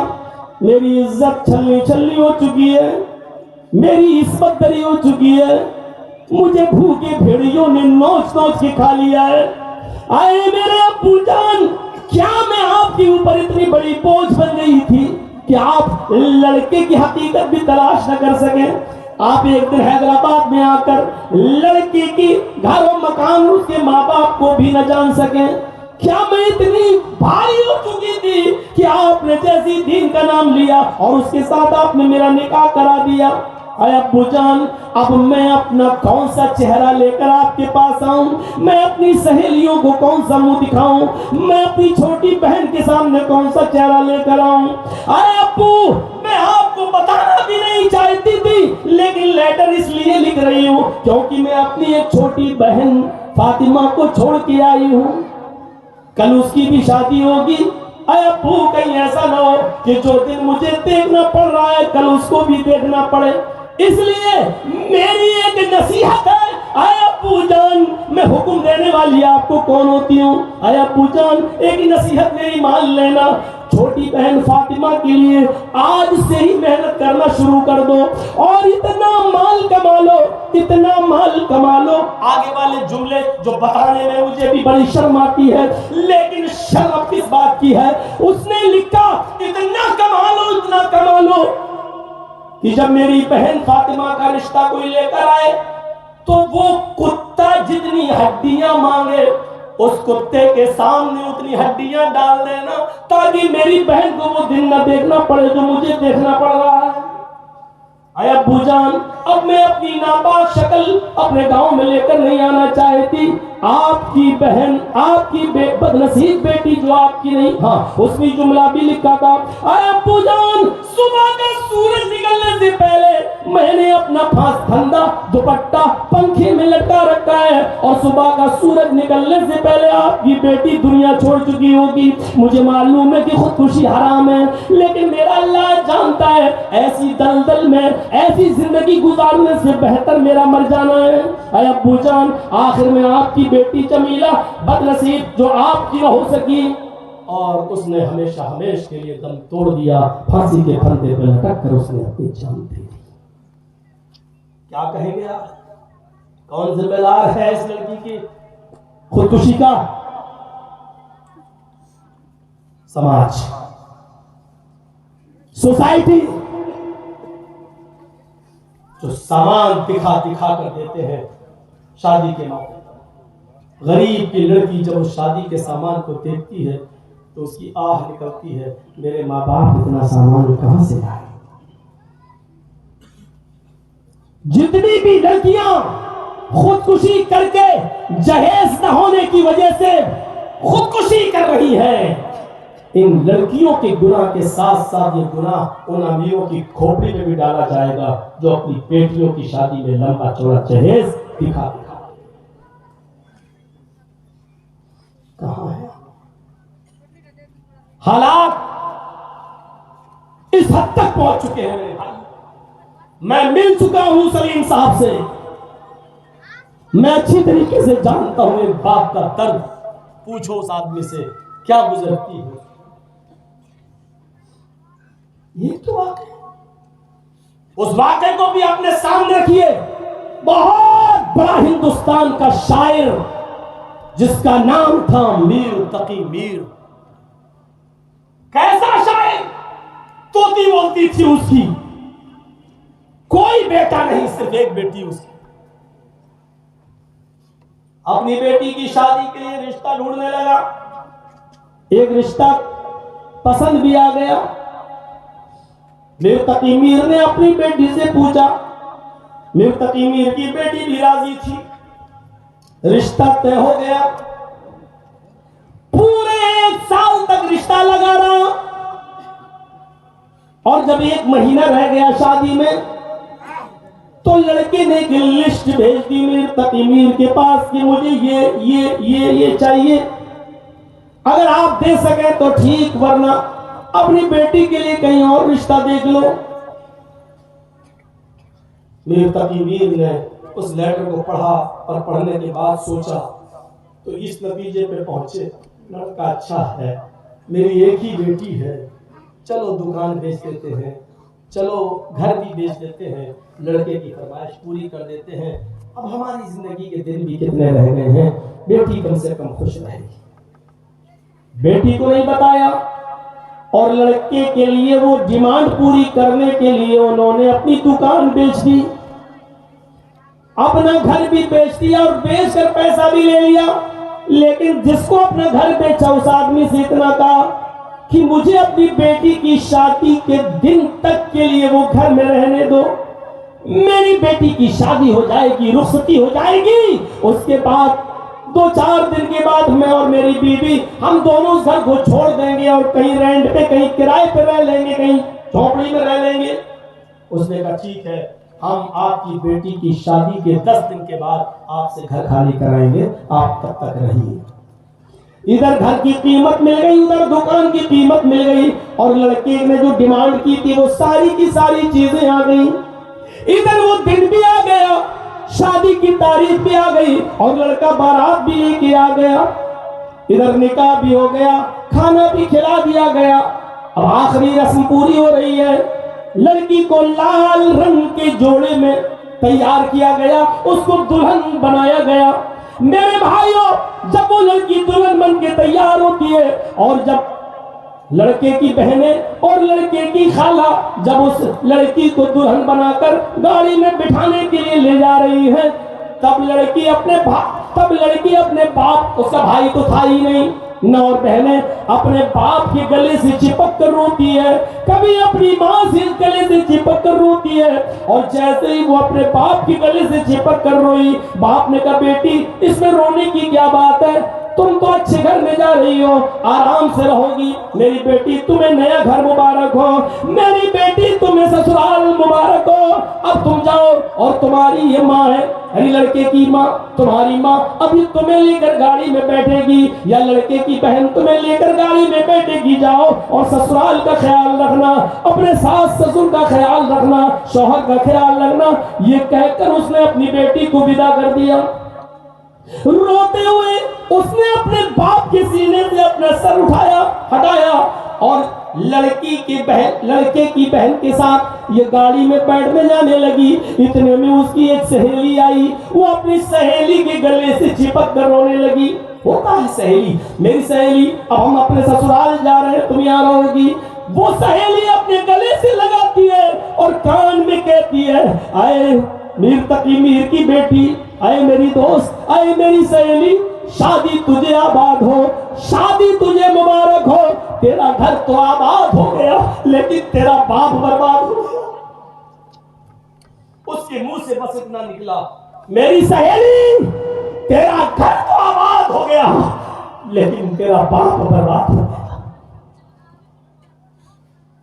وہ الگ لے گئی روتے ہوئے, میری سہیلی تمہیں دوستی کا واسطہ, مجھے بتاؤ کیا ہوا. اس سہیلی نے روتے ہوئے بتایا, تمہیں نہیں پتا, تمہارے باپ کی دکان بک گئی, جس گھر میں تم پلی ہو, بڑی ہو, پل بڑھ کر جوان ہوئی ہو, تمہارے جانے کے بعد 10 دن کے بعد یہ گھر بھی تمہارے باپ کو چھوڑنا پڑے. یہ سب کیسے ہوا؟ کہا یہ لسٹ تمہارے شوہر نے شادی سے پہلے دی تھی, اور تمہارے باپ نے رشتہ اچھا سمجھ کر اس شرط کو قبول کر لیا, دکان بیچ دی, مکان بیچ دیا, صرف تیری خوشی کے. ادھر جلدی سے وہ سہیلیاں آ گئی, اور لڑکے کی بہنیں اور خالہ وغیرہ، اور کہا بیٹی چلو دیر ہو جائے گی، جلدی چلنا۔ اس کو اٹھا کر کار میں بٹھا دیا۔ 2 گھنٹے کا سفر، لڑکی سسرال پہنچ جاتی ہے۔ اب اس علاقے کی لڑکیاں دلہن کو دیکھنے آتی ہیں۔ 2 گھنٹے وہاں نشانے ستم بنی رہی۔ رات کا تقریباً 12-1 بج گیا، تب لڑکی کا کمرہ خالی کرایا گیا اور پھر اس کے شوہر کو اپنی بیوی کے روم میں بھیجا گیا۔ جیسے وہ بیڈ پر بیٹھتا ہے لڑکا اور اپنی بیوی کے سر سے اوڑھنی کو اتار کر اس کے بال کو پکڑنا چاہتا ہے، لڑکی اپنے شوہر کے ہاتھ کو ہٹا کر کہتی ہے مجھے ٹینشن ہے، میرے سر میں درد ہے، آج تم ہم سے بالکل بات نہیں کرو، چلو تم یہاں سو جاؤ، مجھے بھی تھوڑا گھبراہٹ ہو رہی ہے۔ کہنے لگا کیا کہہ رہی ہو تم؟ آج کی رات ہر لڑکے اور لڑکی کو انتظار ہوتا ہے، یہ ارمانوں والی رات ہوتی ہے اور تم ایسا کہہ رہی ہو۔ اس نے سیدھے کہا سنو، تم نے مجھ سے پیار ہی کب کیا؟ تمہیں تو میرے باپ کی دولت سے پیار تھا، میرے باپ کی دکان بکوا دی، میرے باپ کا مکان بکوا دیا۔ اگر یہ بات مجھے 1 دن پہلے بھی معلوم ہو جاتی تو تیرے اس رشتے کو میں اپنی چپل کی نوک میں ٹھکرا دیتی۔ تم جس مال و دولت سے محبت کرتے ہو وہ نیچے رکھا ہوا ہے تمہاری اماں کے پاس، جاؤ اسی کے ساتھ سو جاؤ، ہمارے اس روم کو آج کے لیے خالی کر دو۔ اس نے ضد کی کہ دیکھو یہ بحث کرنے کے لیے پوری زندگی پڑی ہے، آج کی رات تو حجتوں میں نہ گزارو۔ اس نے ہاتھ پکڑ کے کھینچنا چاہا، لڑکی بیڈ سے گر گئی اور جیسی بیڈ سے گری کہ لڑکی کی روح قفس عنصری سے پرواز کر گئی۔ میر تقی میر کی بیٹی کو ہارٹ اٹیک پڑا اور مر گئی۔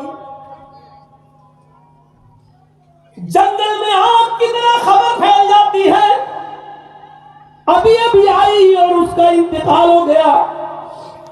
صبح تک یہ خبر پورے علاقے میں پھیل گئی۔ ادھر میر تقی میر فجر کی نماز پڑھنے کے لیے اپنے محلے کی مسجد میں گئے اور وہاں چرچے ہوئے تو پتہ چلا کہ میری بیٹی سسرال میں انتقال کر گئی۔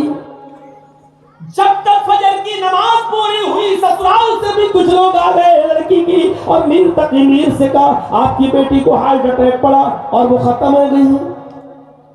میر تقی میر کی بیٹی نے اپنی بیوی کو سے بولا چلو بیٹی کا انتقال ہو گیا، تو پھر وہی سہیلی سامنے آئی، کہنے لگی میر تقی میر سے آپ کی بیٹی کو ہارٹ اٹیک نہیں پڑا، آپ کی بیٹی کو میں نے بتا دیا کہ تیرا گھر آباد ہو گیا لیکن تیرا باپ برباد ہو گیا، اس صدمے نے تیری بیٹی کی جان لے لی۔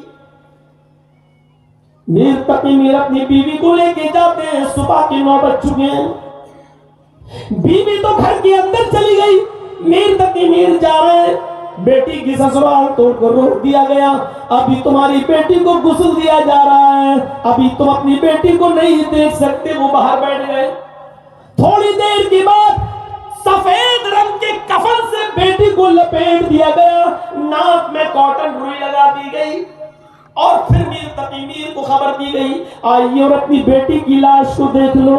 میر تقی میر جیسے ہی گھر کے اندر جاتے ہیں اور اپنی بیٹی کے چہرے پر نظر ڈالتے ہیں، روتے ہوئے میر تقی میر کا حال برا ہے، اپنی بیٹی کے کفن پر نظر ڈالتے ہیں، کہتے ہیں میری بیٹی میں نے تو لال رنگ کے کپڑے میں سرخ جوڑے میں تجھے رخصت کیا تھا، یہ سفید رنگ کا کفن تو میں نے تجھے نہیں دیا، یہ سفید رنگ کا کفن کہاں سے آیا؟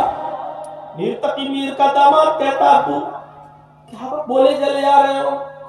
اچھا تم تو شوہر ہو داماد ہو میرے، اچھا وہ لسٹ لاؤ کہاں ہے جو تم نے سامان مانگا تھا مجھ سے؟ اس نے کہا ابو وہ لسٹ تو آپ ہی کے پاس ہے، ہم نے آپ ہی کو دی۔ میر تقی میر کہتے ہاں وہ تم مجھے دی تھی، تبھی تو میں نے انتظام کیا، جیب میں ہاتھ ڈالا لسٹ نکالی، کہا میرے داماد اس میں کفن کہاں لکھا ہوا ہے؟ تم نے جو چیزیں مانگی تھی وہ سب ہے، یہ کفن کہاں ہے؟ یہ تو میں نے نہیں تم نے نہیں لکھا تھا۔ کہا آپ کو کیا ہو گیا ہے؟ کہا میں یہی تو جاننا چاہتا ہوں کہ تم کفن لکھنا کیوں بھول گئے تھے؟ سب کچھ تم نے مانگ لیا، صرف میری بیٹی کو تم نے کفن دیا، کاش یہ کفن بھی لکھ دیتے تاکہ میری بیٹی کے جسم پر وہی کفن ہوتا اور تیرے گھر کا کوئی چیز میری بیٹی کے سر پہ جسم پہ نہ ہوتی۔ کیا سمجھتے ہو تم اپنے آپ کو؟ میری بیٹی کو ہارٹ اٹیک پڑ سکتا ہے، ارے میری بیٹی کو تیرے جہیز کی لسٹ نے صدمے میں پہنچا کر اس کو ہارٹ فیل ہوا ہے، ہارٹ اٹیک ہوا ہے، اس ڈیمانڈ نے کیا ہے۔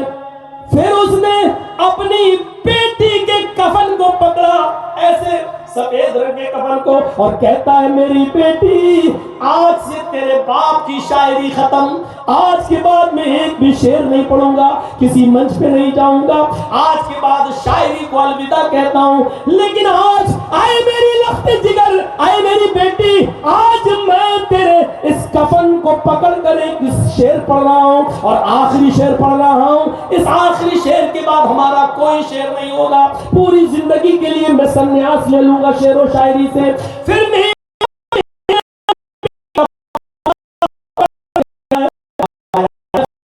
آرام جا اس نامرادی میں، اب آیا ہے آرام جا اس نامرادی میں، کفن دینا تجھے بھولے تھے ہم اسباب شادی میں، اے میری بیٹی اب خیال آیا ہے اسباب شادی میں نے تجھے کفن نہیں دیا، کاش یہ کفن بھی تجھے اپنے باپ کی طرف سے ملا ہوتا۔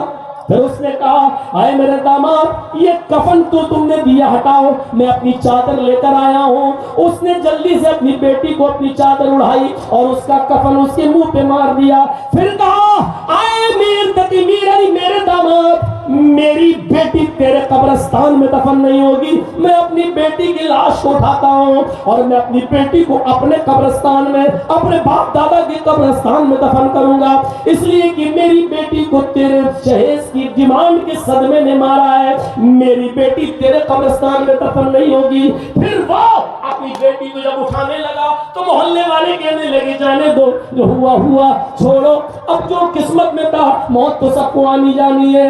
میر تقی میر نے ان محلے والوں کو لیکچر دیتے ہوئے کہا آج آ گئے ہو ہمیں سمجھانے کے لیے، جب اس نے کروڑوں روپے کی رشوت مانگی تھی، جہیز مانگی تھی، لسٹ دی تھی، اس وقت تم کہاں مر گئے؟ اس وقت لڑکے کو کیوں نہیں سمجھایا تھا کہ میر تقی میر کی بیٹی خوبصورت ہے، پڑھی لکھی ہے، بس اتنا کافی ہے۔ جب جہیز مانگا جا رہا تھا تو تمہاری آتما کہاں مر گئی تھی، تمہارے ضمیر کہاں مر گئے تھے جو لڑکے کو نہ سمجھا سکے؟ اور آج میری بیٹی مر گئی اور اس کو لے کر جب ہم اپنے قبرستان میں جانے لگے تو ہمیں سمجھانے کے لیے آ گئے۔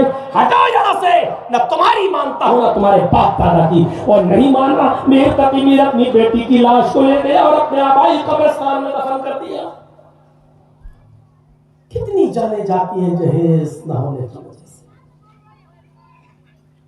ہر چیز آپ طے کر لیتے ہیں، ہر چیز آپ سماج میں پنچایت بٹھا کے طے کر لیتے ہیں، یہ طے کیوں نہیں ہوتا کہ جو جہیز دے گا اس کا بائیکاٹ، جو جہیز لے گا اس کا بائیکاٹ؟